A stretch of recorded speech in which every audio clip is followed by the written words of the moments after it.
За сайн уу манайхаа. За өнөөдрийн хичээлийн одоо сэдв маань болохоор харизм гэдэг сэдвийг сонгож авсан байгаа. За тэгээд харизм гэдэг маань болохоор яг юу гэсэн үг вэ гэхээр ерөнхий одоо нийтлэг ойлголт нь бол тухайн хүний хинбэ гэдгийг тодорхойлсон одоо нийгэмд эзэж байгаа байр суурь, дэм хандлагыг одоо тодорхойлсон юм да тий. Тэгэхээр хүмүүс болохоор за энэ харизм бол угаасаа л одоо хүмүүст одоо цаанаас нь одоо харизмтэй цаанаасаа юм хүмүүс гэж боддог болол үгүй юм аа. Хүн болгон өөрийн гэсэн харизмыг бүтээх боломжтой байдаг. За харизм гэдэг үг маань яг юу гэсэн үг гэвэл грекээр бол бурхнаас өгсөн хүч гэсэн юм утгатай. Гэхдээ энэ хүчийг бид нар өөрсдөө санаатаагаар бий болгох боломжтой байгаа гэдэг. За тэгээд яг юу гэсэн үг вэ гэдээ бас мэдгүй хүмүүс ээж магадгүй нэг тийм бусдыг өөртөө татах чадвартай хүмүүс байдаг шүү дээ. Зүгээр ингээл үүднээс баг алхаад ороод ирж хахад бүх хүний харц унахаар бие авч явж байгаа байдал, дуу хоолойны үг, нийгэмд эзэлж байгаа бүр өөрийгөө одоо илэрхийлж чадж байгаа бусдыг өөртөө татах чадвар ярьж эхлэегүй байхдаа ч гэсэн үйл хөдлөлөөрөө анхаарлаараа ингээд хүмүүсийн анхаарлыг татчихдаг ийм хүмүүс байдаг. Энийг бол ерөөсөө харизм гэдэг юм. За тэгэхээр энэ харизм дээр үндсэн нэг юм 3 ойлголтыг яг ингээд хэрэгжүүлээд үзэх юм бол дотор нь ингээд задлаж жижиг сэдв болоод энэ бүгдийг өөртөө бий болгож чадах юм бол супер харилцаатай байх боломжтой байгаа байхгүй. За тэгээ нэгдүгээр зүйл нь юу юм гэхээр бид нэр анхаарлаа төвлөрүүлэх буюу одоо бусдыг сонсож чаддаг. Яг ингээд ер нь нэг юм төвлөрөл гэдэг бол бас яг энэ сэдвээр ярих юм бол энэ бас маш өргөн сэдв болно. Энийг би дараанаас тусдаа видео оруулна. Тэгэхээр анхаарлаа төвлөрүүлж бусдыг ойлгох буюу ямар зүйлд анхаарлаа хандуулж байна, юмд яг чин сэтгэлээс хандж байна гэдэг зүйл чинь харизмын хамгийн анхны одоо шинж чанар юм байна. Тэгэхээр чи бусдыг сонсдог байх, бусдыг ойлгодог байх ингээд тэр хүнийгээ одоо тухайн хүндээ ч юм уу ямарваа нэгэн зүйлд яг ингээ анхаарлаа төвлөрүүлээд хандж байгаа хандлага чи ямар байгаагаас одоо харизмын анхны одоо шинж чанар байгаа. За хоёрт нь гэвэл хүчрхэг байх гэж байгаа. За хүчрхэг байх гэхээр юу юм гэхээр ер нь хүчрхэг хүмүүсийг л хүн дагдаг шүү дээ Хүчрхэг хүмүүстэй хүн одоо асуудлаа ярьдаг, асуудлаа шийдвэрлэдэг. За одоо тийм өөртөө итгэлтэй л гэсэн үг байгаа байхгүй. Хэрвээ хүчрхэг гэдэг чинь ерөөсөө хүн өөртөө итгэлтэй юмаа мэддэг байх юм бол бид нар ямарваа нэгэн жишээлбэл тухайн хүнтэй ярилцж байхдаа тэр хүнийг сонсоод за тэгээ чиний мэддэг одоо талаар байх юм бол тэр хүнтэй зөвлөгөө өгөх тэр хүнтэй одоо яг өөрийнхөө одоо мэдж байгаа ч юм уу тэр хүнийг яг чин сэтгэлээсээ сонсоод чин сэтгэлээсээ ойлгоод өгж байгаа тэр зөвлөгөө мэдээж одоо амьдралд нөлөөлөх үс юм хүчрхэг тэр одоо нэгэсэндээ наалтах үс гэх юм да ийм байх хэрэгтэй юм байна. Тэгхийн тулд энэ дээр бид нар маш олон зүйлсүүд орж ирж байгаа. Тэр нь одоо жишээлбэл мэдээллээр өөрийгөө байнгын цэнгэлж явах олон хүмүүстэй уулзаж харилцаатай байх. За 3 дугаар юу нь болохоор юм халуун дотны сэтгэл төрүүлэх гэж байгаа. Халуун дотны сэтгэл төрүүлэх гэдэг чинь бол ерөөсөө бүх зүйл дээр маш одоо тодорхой сэтгэл гаргаж байгаа зүйл бүх хүнд одоо мэдрэгддэг, хүний сэтгэл заавал хүрдэг. Бид нэг хоол хийхдээ үртэл сэтгэл гаргаад маш амттай хоол хийхдээ гараа гаргаад хийсэн хоол ямар гоё амттай болдог гэлээ. Шал өөр юм бодож байгаа ингээд за нэг юм хоол хийсэн болчих гээд хийх хоол нэг юм сэтгэл үнэртдэг шүү дээ. Одоо ээжийн хийсэн хоолноос гэдэг шиг. Яг тэрэн шиг чи бусдад халуун дулаан сэтгэлийг чин сэтгэлээсээ төрүүлж чадах юм бол тэр өөрт мэдрэгддэг байна шүү дээ. Тэгээ энэ дээр нөгөө нэг яг энэ харизм гэдэг номыг уншижсэн бол бас нэг юм хоёр жишээтэй шүү дээ. Хоёр улсад одоо нэр дэвчээ хоёр ерөнхийлөгчтэй хоёулаа нэг хүүхэнтэй одоо ингээ уулзалт буюу болцоо хийхэд хоёр залуутай хоёр одоо тэр мундаг хүмүүстэй ярилцаад нөгөө хүнээс дараа асуухад чи энэ хүмүүстэй уулзаад сая юг ойлгосон бэ гэсэн чинь нэгэнтэй нь болохоор уулзахаараа би энэ бол хамгийн ухаантай хүн юм байна гэдгийг нь би мэдлээ. Нөгөөх нь болохоор би өөрийгөө хамгийн ухаантай хүн гэдгийг ойлголоо. Би өөрийгөө их ийм хүн гэж юусоо бодоогүй. Би ч ихтэй дайжгүй хүн юм байна. Би ч бас ийм гэд өөртөө итгэлэг тэр хүнтэй ярилцж байхдаа авсан байгаа. Тэгвэл ерөнхийлөгчийн сонгуульд аль нь одоо ялсан бэ гэхээр хоёр дахь хүн байна.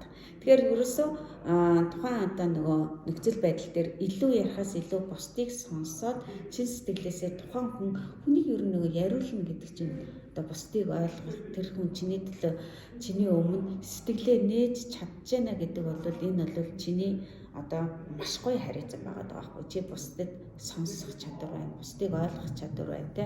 Тэгэхээр энэ бүх юмны нийлбэр одоо нийгэмд эзлэх байр суурь одоо хинбэ гэдгийг тодорхойлж байгаа харизм гэдгийг нөгөө том өнцгөр л яриад байгаа. Тэгэхээр яг энэ талаар л одоо дэлгэрэнгүй одоо мэдээлэл өгсөн хичээл байгаад байгаа. За тэгээ бид нар жишээлбэл миний хувьд бол би 10 жилдээ дуугаа дараахан тэ ер нь бол харизм гэж бол байхгүй мэдчихгүй. За тэгээд нэг юм лаг бусдыг өөртөө татдаг ангийн од октод гэдэг шүү дээ. Од октод мөхтөд л зөндөө байлаа. Би ч бараг байгаагүй мэддэхгүй л юм хөөхтэйдэг байлаа шүү дээ. Тэгэхэд одоо бол эргээд ингээ харахад би өөрөө харизмыг бүтээж чадсан байгаад байгаа байхгүй. Тэгэхээр одоо энэ харизм гэдэг зүйлийг ойлгосноос хойш би илүү их дараагийн төвшний ганчимэг гэдэг хүнийг бий болгож болох юм байна.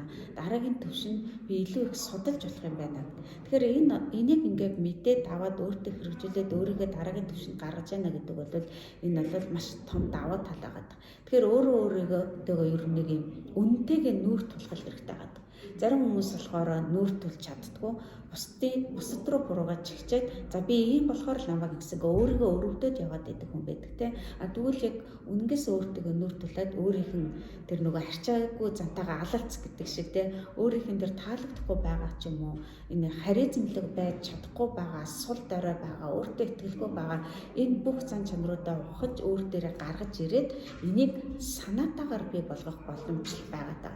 Тэгэхээр чи өнөөдөр харизм гэдэг сэдвийг судлаад өөрөө энэ одоо харизмыг өөртөө бүтээгээд одоо өнөөдөр хэд хүртэл насалсан ба энэс цааших одоо нас буюу энэ цааших амьдралыг гайхалтайгаар өөрчлөх бас боломжтой байгаа байхгүй. Тэгэхээр амьдралыг харах өнцөг, хувь хүн өөрөө ямар хүн байх гэдэг бол биднээс ерөөсөө хорхон зүрх буюу харах өнцгөө өөрчлөөд өөрийгөө жоохон дараагийн түвшинд гаргаж чадчих юм бол болж байгаа. За тэгээд энэ бол маш олон зүйлсүүдэд хамааралтай. Нэгдүгээр ажил, карьер, чи ажил дээр хэн байх юм. Зүгээр л ажлын ярилцлаганд орохдоо тэ одоо компани захирлууд ажлын ярилцлаганд орох гээд орж ирж байгаа хүнийг зүгээр эхний сэтгэлээр л бараг энэ хүнийг ажилд авах уугүй юу гэдгийг тодорхойлцоод дараа нь ярилцлага дундаа дараагийн шийдвэрээ гаргадаг гэж байгаа байхгүй. Батлах уу эсвэл одоо өмнөх шийдвэр зөв байсан буруу байсан гэдэг тий. Тэгэхээр аль талыг бид нэр хэрэгжүүлээд үнэхээр өнөөдөр өөрийгөө авч явж байгаа байдал, өөртөө ихтэй байдал, гадаад өнгөц үзэмж хувцлалт супер хэлэхэд бас ярианы чадвар, бусдад харилцах харилцаа, хандлага ямар байна гэдгээс дараагийн түвшинд өөрийгөө хоёр дахь чимбэ гэдгийг тодорхойлох чадвар байна. За тэгэхээр энэ одоо ажил, карьер дээрч тэр за бизнес хамтрагч тэр ерөөсөө хэн тэ ямар хүнтэй бизнес хамтрах юм. Мэдээж хүчрхэг хүнтэй, хариуцлагатай хүнтэй, тэ. За тэгээд итгэж болох үс хүнтэй, хүний итгэлийг дааж чадах хүнтэй. Ямарваа нэгэн ажил одоо гардаад авсан бол тэрнийхээ ард гарч чаддаг ийм хүнтэй хүн бизнес хамтран шүү дээ. Тэр энэ бол бас л тэр чигээрээ харизм дотор явж байгаа нэг тэр том харизм гэдэг сэдвийг нэг зүгээр нэг дэд сэдв гэдэг шиг л аваад байгаа байхгүй. За тэгээд гэр бүл бас л нөлөөлнө.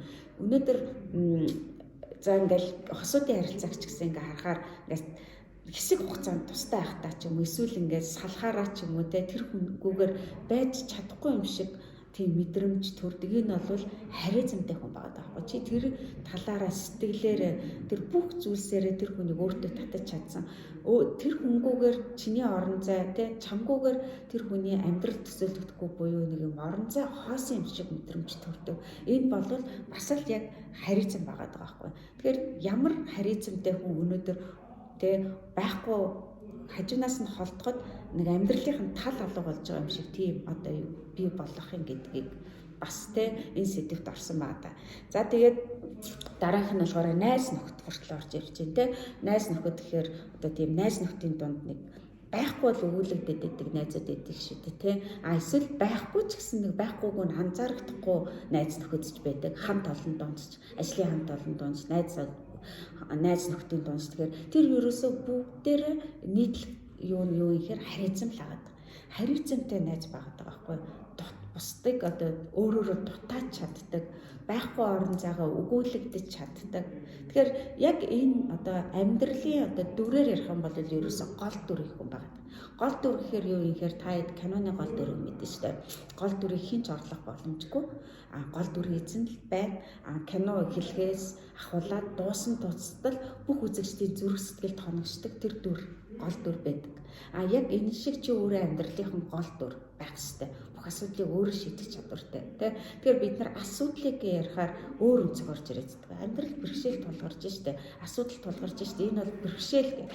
Ингээд энэ бол бас бэрхшээл ч юм уу, алдаа ч юм уу, бүтлгүүтэл ч юм уу гэж бас ер нь бол харах өнцөг бол биш юм байна.